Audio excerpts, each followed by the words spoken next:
आज सर्वप्रथम झारखंड मजदूर कल्याण संघ के एवं भारत मजदूर कल्याण संघ के तरफ से आज हम लोग कुछ विशेष रूप से चर्चा करना चाह रहे हैं। आज हम लोग चर्चा करेंगे श्रम विभाग बिहार सरकार के मैटर में। बिहार सरकार के जो श्रम विभाग मजदूर के लिए जो योजनाएं बनाए गए हैं उसके लिए चर्चा हम लोग आज करेंगे। एक चर्चा हम लोग आज इसलिए करेंगे कि शताब्दी योजना, जिसको असंगठित मजदूर कहते हैं, वह मजदूर जो हमारे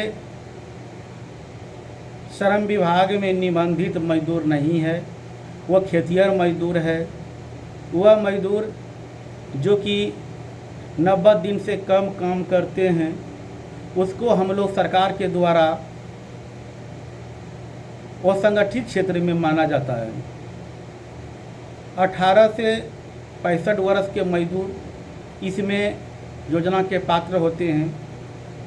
इस मजदूर के लिए जो मजदूर 2022 से अब तक मृत्यु हुए हैं, 18 से 65 वर्ष का उम्र तक, जो कि 2024 से पहले मृत्यु हुआ है, उसके लिए एक्सीडेंटल के रूप में 1 लाख रुपया और नॉर्मल मृत्यु जो सामान्य मृत्यु कहते हैं उसके लिए 30,000 रुपया देने का प्रावधान है। उसमें और सा प्रावधान है कि मान लिया जाए कि आंशिक मृत्यु हुआ है तो 75,000 उसको देना है। ये सरकार के द्वारा उस मजदूर को देना है जिसका निबंधित श्रम विभाग में नहीं है। दूसरी बात, उस मजदूर के लिए 2024 से फरवरी के बाद जो मृत्यु हुआ है, उस एक्सीडेंटल, जिसको हम लोग कहते हैं दुर्घटना मृत्यु, उसके लिए 2 लाख रुपया और जो सामान्य मृत्यु उसको 50,000 देना है। ये श्रम विभाग का योजना है। इस योजना पर बढ़ चढ़कर मजदूर को भाग लेना चाहिए और संघ के द्वारा हम लोग बीच बीच में जागरूकता अभियान चलाते रहते हैं कि जिस मजदूर का निबंधित नहीं है, उसके परिवार में किसी प्रकार का दुर्घटना घट जाता है तो उस व्यक्ति को लाभ सरकार के द्वारा देना चाहिए। और इसमें जो पेपर लगता है इस योजना के पात्र में, सबसे पहला मृतक का आधार कार्ड चाहिए, मृतक का मृत्यु प्रमाण पत्र चाहिए और दूसरी बात, आश्रित जो उस व्यक्ति का नॉमिनी में नाम आश्रित जिसको हम लोग कहते हैं, उसके लिए आश्रित प्रमाण पत्र चाहिए जो अंचल अधिकारी के द्वारा बनाया जाता है। उसके बाद आश्रित का आधार कार्ड चाहिए, आश्रित का बैंक अकाउंट चाहिए और आश्रित के लिए एक एफिडेविट चाहिए। उसके बाद एक मुखिया का घोषणा पत्र में अनुशंसा चाहिए। ये सारी पेपर विभाग के द्वारा जमा करने के बाद यह श्रम परिवर्तन पदाधिकारी आपके नज़दीक प्रखंड में जो नियुक्त है उनके यहाँ यह जमा करने के बाद इस योजना के पात्र होते हैं। उसकी योजना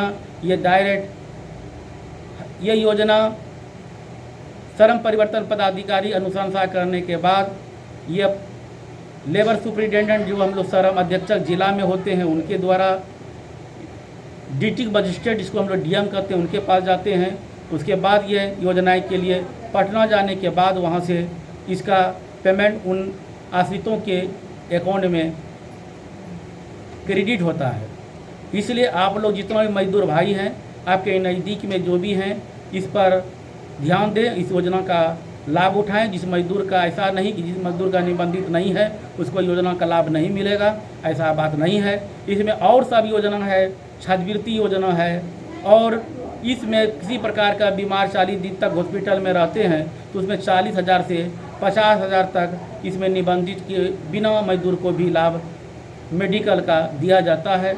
और जो बच्चे पढ़ते हैं उसके लिए भी इसमें छात्रवृत्ति का योजना है। इसके लिए आगे हम वीडियो बनाएंगे मेडिकल के लिए और शताब्दी के छात्रवृत्ति योजना के लिए जो मजदूर का निबंधित नहीं है उसके लिए भी बनाएंगे। आज इतना ही आप लोगों की सेवा के लिए हमने वीडियो बनाए, इस पर आप लोग भी ध्यान दीजिएगा। आपके जागरूकता अभियान भी चलाएं, बीच बीच हम लोग संगठन तरफ से चला रहे हैं। जो भी मजदूर है अपने गांव समाज के जो भी हमारा वीडियो देखते हैं उसको जानकारी दें और योजना का लाभ उठाएं। धन्यवाद।